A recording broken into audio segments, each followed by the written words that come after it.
Você é meu convidado para a gente adorar a Deus.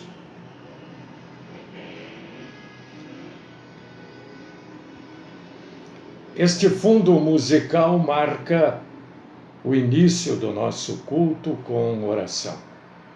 Meu Deus, meu Senhor, meu Pai,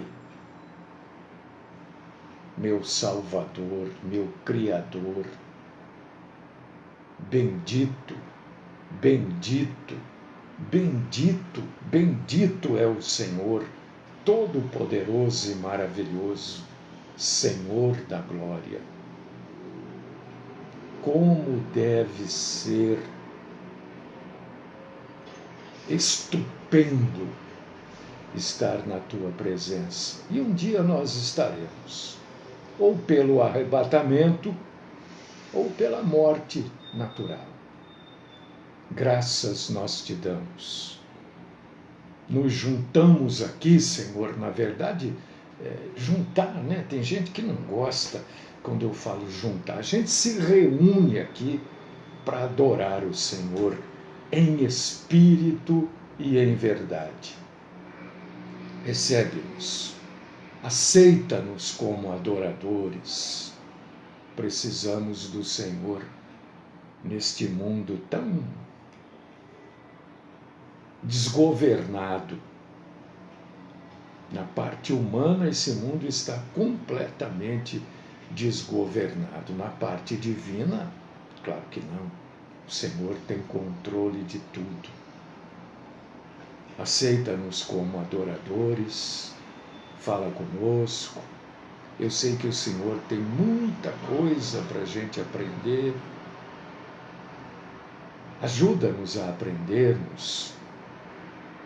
Abre a nossa mente. Abre a nossa capacidade cognitiva e fala conosco. Livra-nos, Senhor, da mentira, dos mentirosos. E esta é a oração que eu deposito aos teus santos pés, no nome do Cristo Jesus. Amém.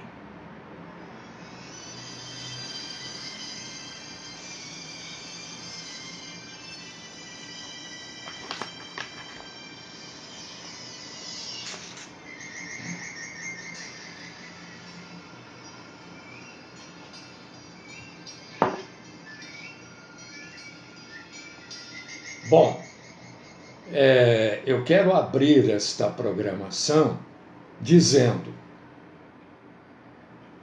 tudo o que vocês estão lendo e irão ler ou ver, tem algumas pessoas fazendo vídeo aí, né? Porque ontem foi escolhido o Papa, né? E já tem um monte de coisa sendo... Eu procurei ver tudo para hoje poder chegar aqui e falar para vocês. Balela. Apocalipse 17, Apocalipse 13. Gente, não tem base bíblica nenhuma isso. E tem gente falando, eu vi vídeos aqui, eu não conheço as pessoas, mas falando com uma autoridade. Biblicamente, esqueçam, não tem nada a ver. Né?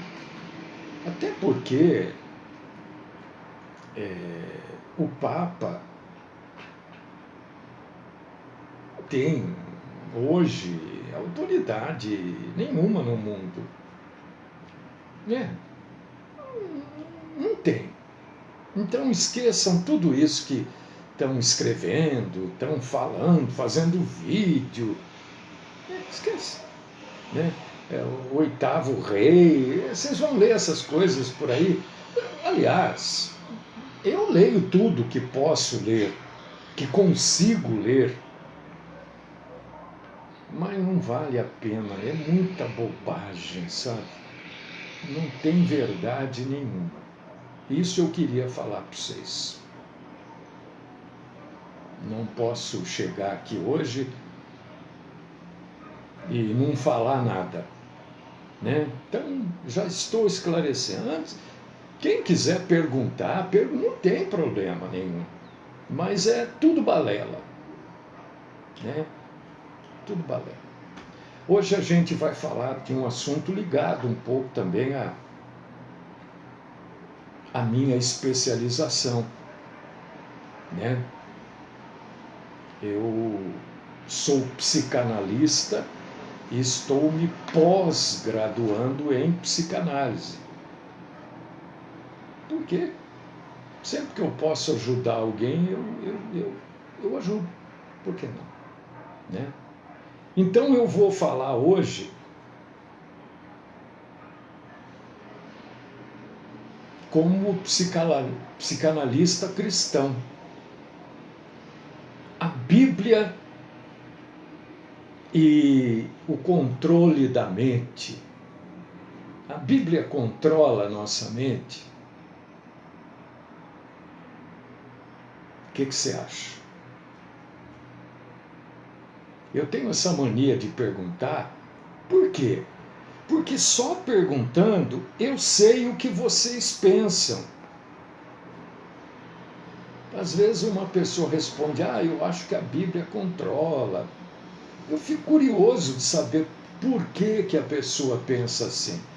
Eu acho que a Bíblia não controla. Mas por que você pensa desse jeito? Eu fico curioso. Algumas pessoas precisa controlar, diz Jaico, grande Jaico. Jaico é uma figura muito querida. Ele, a esposa, os filhos, enfim. Algumas pessoas acusam os cristãos de usarem a Bíblia Sagrada como uma ferramenta de controle mental.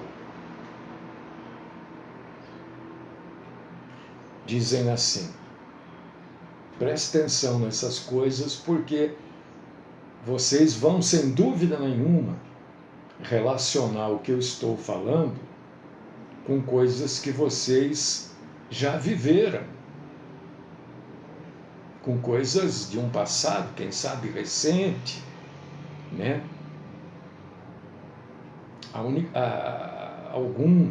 Algumas pessoas dizem que a única maneira de construir uma igreja, Sandra, é reter os membros, segurar os membros, as pessoas que estão nessa igreja. E para isso eles usam táticas de lavagem cerebral, Jane, para coagir as pessoas em mudança de estilo de vida, em atitudes. Eu quero dizer uma coisa para você. Se você gosta de estar todas as manhãs aqui com a gente, se você se identifica com aquilo que é falado aqui, não é através de lavagem cerebral. Você está aqui porque você gosta. Porque eu creio que o Espírito Santo de Deus indica para você. É assim que eu creio. Eu não faço nenhum tipo de lavagem cerebral. Alguns pensam assim. Não que eu faça, mas alguns pensam que pastores fazem. E existem pastores que fazem mesmo. Eu creio que vocês estão aqui, não é porque eu fico trazendo falsas revelações, Não é porque eu falo aquilo que vocês gostam de ouvir. Eu não faço isso. Muito pelo contrário. Eu estou sempre exortando. Não no sentido de dar bronca. Não. Exortar é também aconselhar. E eu estou usando esse termo exortar nesta forma de aconselhamento, Sebastião. Eu sempre exorto. Eu sempre aconselho. Bronca, muito difícil. Não tenho por que dar bronca, né? Mas aconselhar, sim. E eu creio que só pensa dessa maneira quem não conhece o poder do Espírito Santo de Deus. E por não conhecer o poder do Espírito Santo de Deus, precisam de alguma maneira explicar a mudança de vida nas pessoas, ou a mudança na vida das pessoas. Então, por não conhecerem, fazem algumas acusações que não me ferem. Não, aliás, deixa eu dizer uma coisa para você. As coisas só te ferem. Preste atenção nisso. Qualquer coisa vinda de qualquer pessoa só vai te ferir se você quiser, se você permitir que te fira.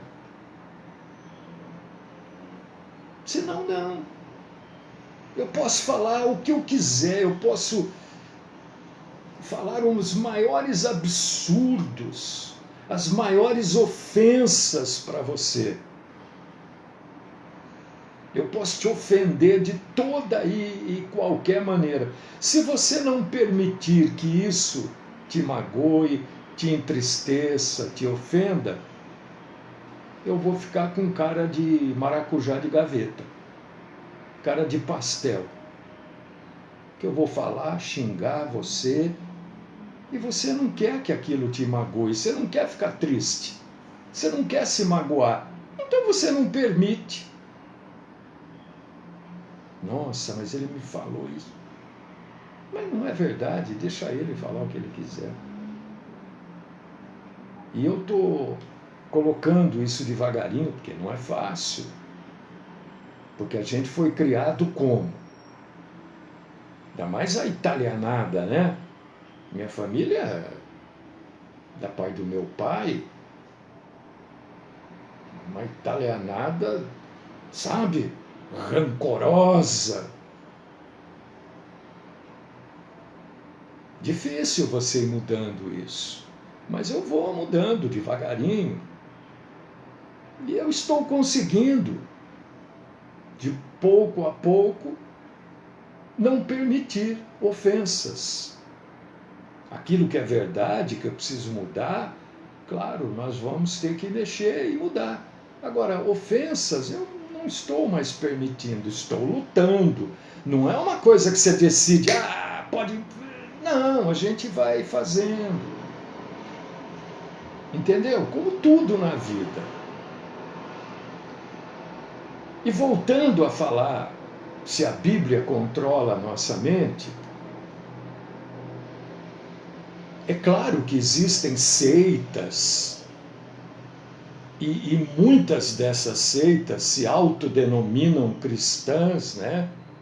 E que existem pessoas que se dizem pastores, bispos, profetas, apóstolos, né?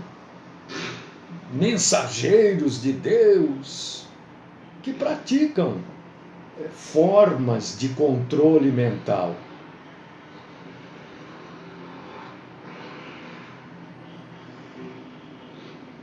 Então, querida, vou abrir um parênteses aqui para minha queridíssima irmã, que não conheço pessoalmente. Não conheço, a Maria. Maria, isso é uma prática que você vai determinar na sua vida. Isso é hoje, é amanhã. Você ouvir coisas que vêm da outra pessoa para te magoar, e você não vai permitir. Você vai dizer para você assim: isto não me magoa porque não é verdade. Não me magoa porque não é verdade. Não me magoa porque não é verdade. Ela está falando porque ela está com raiva, porque ela quer me magoar, porque ela quer me ofender. Mas eu não vou deixar isso acontecer porque eu não sou isso. Isso não aconteceu desta forma. Eu nunca fui isso. É assim, Maria. É assim. Você vai conseguir? Às vezes sim, às vezes não, mas você tem que sempre tentar. Não permitir que as ofensas, que aquilo que falam para você, tome conta de você. Atinja o objetivo da pessoa que falou, porque a pessoa que xinga alguém, o que ela quer? Ofender. Na maioria das ofensas, são ofensas vagas. Não é? Ah, você é isso. Você não é isso. Por que a pessoa está falando? Para te ofender, para te entristecer, magoar você. Na maioria das vezes, Maria, querida irmã, a gente aceita isso como ofensa. Olha, aquela pessoa falou isso para mim. E ela nem pensa isso de você. Aí, ela falou isso para mim, olha. Ora, eu não sou isso, deixa ela falar o que ela quiser, deixa ela pensar o que ela quiser. Eu não sou.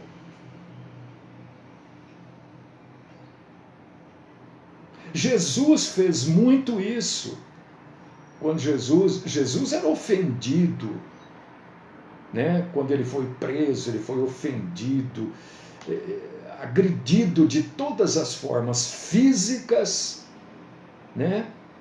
Morais. A crucificação de Jesus foi algo terrível, foi uma vergonha física, moral para um homem. E o que Jesus fazia? Não falava nada, não era verdade. Quem estava falando, fazendo aquilo, por causa disso que ele diz: Pai, perdoai-os, eles não sabem o que fazem. Eles não sabiam com quem eles estavam fazendo aquilo. Jesus praticou isso. Ah, mas eu vou deixar a pessoa. Mas quem é que fica mais irritado? É você. A pessoa que te xingou, desabafou. Pá, foi lá e xingou, falou um zilhão de coisas para você. Quem que se irritou? Você que fica lá triste, amuado, abate. Olha, meu marido falou, minha mulher, meu filho. Você. Você que está sofrendo. Então comece a praticar. Eu também estou. Não pensa que eu... Ai, ele está tudo bem. Não, tem hora que entristece, chateia. Mas a gente, não sou isso daí que ela falou? Não. Ela não sabe nem o que ela está falando. Ela está falando exatamente para me magoar, para me entristecer. E eu não vou permitir que isso aconteça. Né? Então, seguindo, né, tem igrejas, denominações, não igrejas, que realmente praticam essa forma de controle mental, né? E a gente precisa entender que o cristianismo verdadeiro, existem vários cristianismos, né? O cristianismo verdadeiro não é coercitivo de maneira nenhuma e de nenhuma maneira. O que é ser coercitivo? O que é uma ação coercitiva? É uma ação obrigatória. Se não for por bem, vai por mal. Isso é coercitivo no frigir dos ovos. Entendeu? O sujeito foi levado de maneira coercitivamente preso. Quer dizer, ele foi do jeito que ele quis ir, ou por bem ou por mal. Se foi por bem, foi numa boa. Se foi por mal, foi no safanão. O cristianismo não é assim. Porque a Bíblia diz, e eu gostaria de convidar você para ler, eu não leio muita coisa por causa do nosso tempo, aqui também não quero estender muito. Mas se você abrir em 1 Pedro, capítulo 5, versículos 2 e 3, você vai ver o quê? Que os líderes das igrejas... Djalma, é verdade. Pessoa ia presa, obrigado. Olha, você precisa me acompanhar. Ah, não vou, por quê? Porque isso, porque aquilo. Então você vai à força. Isso é coercitivo. Entendeu? E os líderes, aquele que é líder, ou que está liderando, ou que está líder, né? Ele precisa... Estou falando do caso da igreja, das denominações. Ele precisa ser uma pessoa altruísta, humilde, e não estar preocupado, olha só, não estar preocupado com o ganho pessoal dele. Não estou falando de ganho para pagar a luz, para pagar a água, para pagar o aluguel do lugar. Não é disso que eu estou falando. Estou falando do sujeito ganhar, enriquecer pessoalmente. Essa não pode ser uma preocupação. É isto que 1 Pedro 5, 2 e 3, o contexto traz. Então, se a Bíblia não tem um controle mental, né? A Bíblia não defende um controle mental no sentido de lavagem cerebral ou de programação psicológica. A Bíblia não defende isso. Mas, Jaico, a Bíblia fala de controlar a mente. Ela não exerce, mas ela diz que você precisa controlar a sua mente. É isso que eu acabei de falar aqui para a irmã Maria. Não sei se eu consegui explicar, porque eu fico tão preocupado olhando ali para o tempo, que às vezes eu não explico devidamente, mas eu estou à disposição das pessoas aqui, né?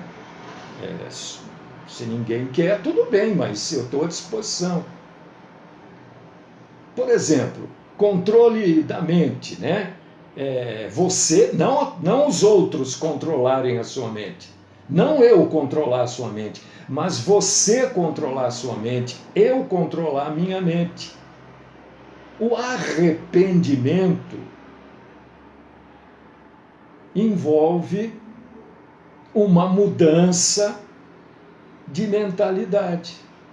O arrependimento é um controle da mente. Mas a Bíblia diz isso.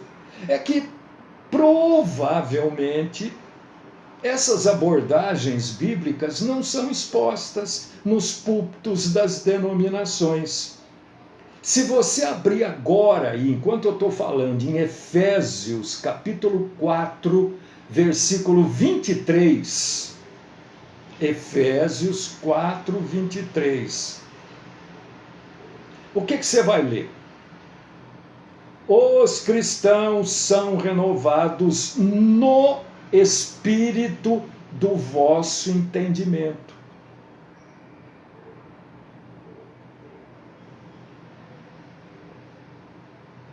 Nós precisamos mudar a nossa maneira de enfrentar o mundo.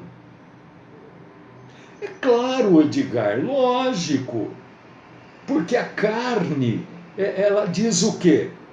Que você tem que sair no braço, não é? Mesmo que você tenha condição para isso. Mas a Bíblia diz, olha, evita a briga. Está lá em Filipenses, capítulo 2, versículo 2. Por quê? Porque a gente recebeu, irmão, irmã, isso que eu estou falando, está tudo na Bíblia. Eu não estou criando coisas para... Não, eu estou trazendo o que está na Bíblia. Abre aí, 1 Coríntios 2,16. Nós recebemos o quê? O que está escrito aí? A mente de Cristo. Tem que haver mudança. Cristão não pode ser cristão do jeito que o mundo quer que você seja. É isso que é ser mundano. Também é você continuar exatamente do jeito que o mundo quer que você seja, do jeito que o mundo age. Nós temos a mente de Cristo. É que às vezes a gente sufoca a mente de Cristo com a nossa extrema carnalidade e com a nossa falta de entendimento do que a Bíblia nos diz. Nós vamos ter um novo comportamento. Não é a Bíblia que controla a nossa mente. É que nós vamos ter novos comportamentos. Porque nós somos uma nova criatura. Está lá em 2 Coríntios 5,17. Então, esta nova criação é uma nova criação por completo. Aquilo que te magoava, quanta bobagem essa pessoa falou. Eu não sou isso. Eu não preciso falar para ela que eu não sou. Ela já sabe. Ela sabe que você não é.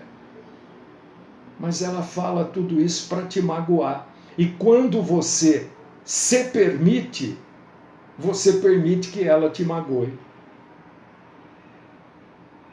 Isso aqui não tem nada a ver com um plano de guru, de ambiente controlado, não é nada disso, é o que está na Bíblia.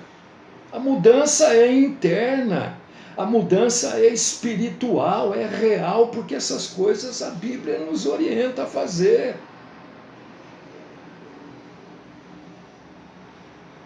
Isso é deixar a sabedoria do Espírito Santo de Deus, que é a sabedoria plena e total e absoluta, agir em nós. Não é uma coisa humana, é permitir que a sabedoria do Santo Espírito haja em cada um de nós. Abre aí na carta de Tito.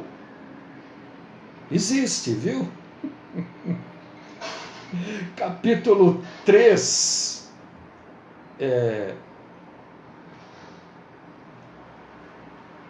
5.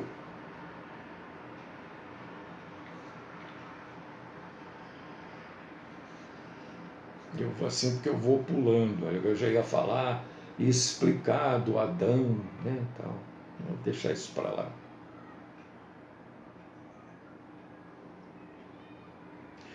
A Bíblia diz o seguinte para nós, para você ver que isso aqui não é coisa de psicanalista, não é nada disso. Nada disso. Nada. Isso aqui é Bíblia. A Bíblia diz que nós somos pecadores, que nós somos controlados pela natureza pecaminosa. que nós precisamos de uma nova natureza, que nos liberta do poder do pecado. E quem recebe Jesus Cristo recebe esta nova natureza. Você recebeu Jesus como Senhor e Salvador da sua vida? Ótimo! Que maravilha! Não aceite Jesus como Senhor e Salvador da sua vida. Então você já tem uma nova natureza, então você terá uma nova natureza. 2 Pedro, capítulo 1, versículo 4. E o que é essa nova natureza? Você vai mudar seu fígado, que estava todo arrebentado, vai ficar bom? Pode até ser, mas não é isso que a nova natureza fala. Ela diz que você passa a ser habitado, morado pelo Espírito Santo. O Espírito Santo não vai vir te visitar. Eu tive uma visitação do Espírito Santo. Olha, eu estou com um arrepio aqui. É o Espírito Santo. Mas para de falar bobagem. Porque a Bíblia diz que você é habitado, morado pelo Espírito Santo. E daí? O que quer dizer esse negócio aí que o Espírito Santo mora em mim? Porque a gente precisa perguntar, a gente precisa questionar. Porque antes você não tinha o poder de dizer não ao pecado. Com o Espírito Santo morando em você, você pode não pecar. Porque você diz não se você quiser. O Espírito Santo não vai te obrigar, não vai ser coercitivo na sua vida. Com o Espírito Santo eu posso não pecar. Então, a partir do momento que eu sou morada do Espírito Santo, eu posso dizer não ao pecado e sim à justiça de Deus. Você pode ler isso que eu acabei de falar em Gálatas 5,16 e Romanos capítulo 6, versículos 12 e 13. Você precisa ler para ver se o que eu estou falando é o que a Bíblia diz. Porque eu posso vir aqui citar um monte de passagens. Às vezes eu erro, hein? A passagem, o Edgar me corrige, vez por outra ele me corrige. Você escreveu lá, não é isso aí, hein? Você escreveu errado. Eu escrevi mesmo. Vi e escrevi errado. Então a Bíblia, queridos irmãos e queridinhas, eu não controlo ninguém mentalmente. Você está aí porque você quer.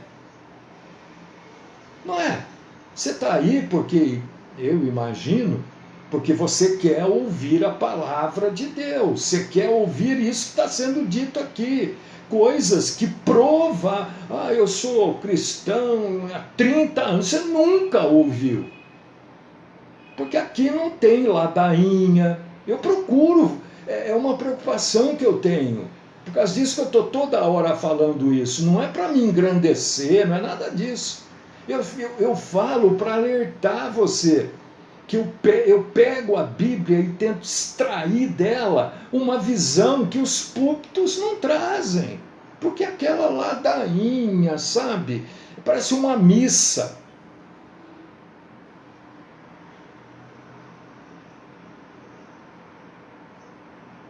Eu procuro. Então aqui não tem controle mental. A Bíblia não controla você mentalmente. A Bíblia, lida e entendida e compreendida, ela traz para a sua vida, para a minha, para a nossa vida, um controle, ela traz uma vida controlada, ou melhor, ela tira de você a vida controlada pelo pecado e traz uma vida que mostra que você pode dizer não ao pecado. É isso que é ser morada do Espírito Santo. Maria, são duas Marias diferentes, né?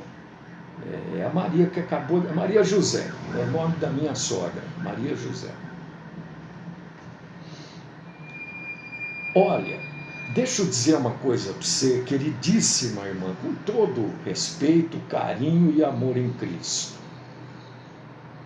Se você está ouvindo isso, e se isso está falando com você de alguma forma, a ajuda do Senhor já veio para você. Você está ouvindo, e isso que você está ouvindo está falando com você. Opa, esse negócio aí eu preciso colocar, né, na minha vida. Então a ajuda de Deus já veio. O resto é você que tem que fazer. Viu, querida? Senão a gente fica, ai, Senhor, me ajuda. Se aquilo já faz parte da sua vida, já está na sua mente, o Senhor já te ajudou. Agora vamos para a prática. Ô João, desculpa que ele disse, João Donizete, você escreveu concordo 80%. Você concorda 80%, é isso? Não, eu quero saber dos 20% que você não concorda. Eu quero saber porque eu quero te ajudar a não concordar mesmo ou a concordar com os 20% também. Porque a Bíblia não pode ser 80%. Alguma coisa eu falhei, então. Se é 80% que você colocou aqui, não sei. Porque é 80 barra, né? Mas fala comigo.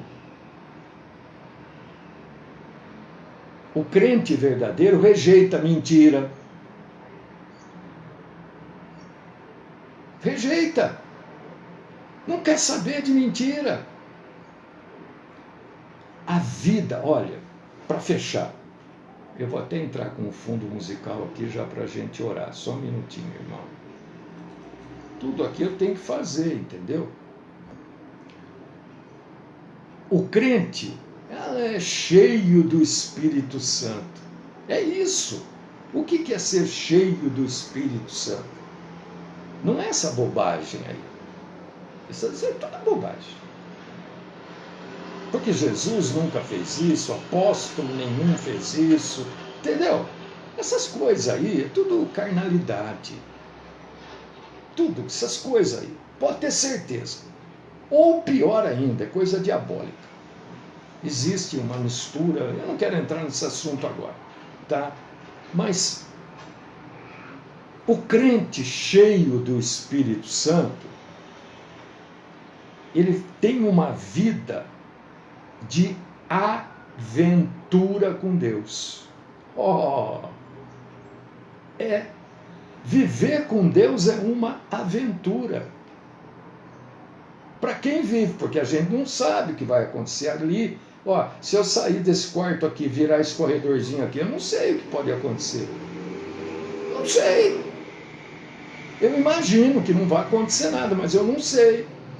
Então viver com Deus é uma aventura.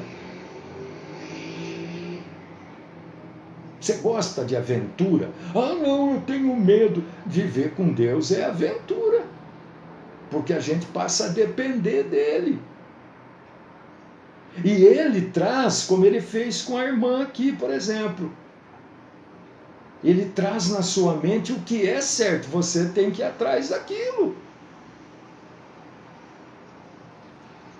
Viver com Deus é uma aventura.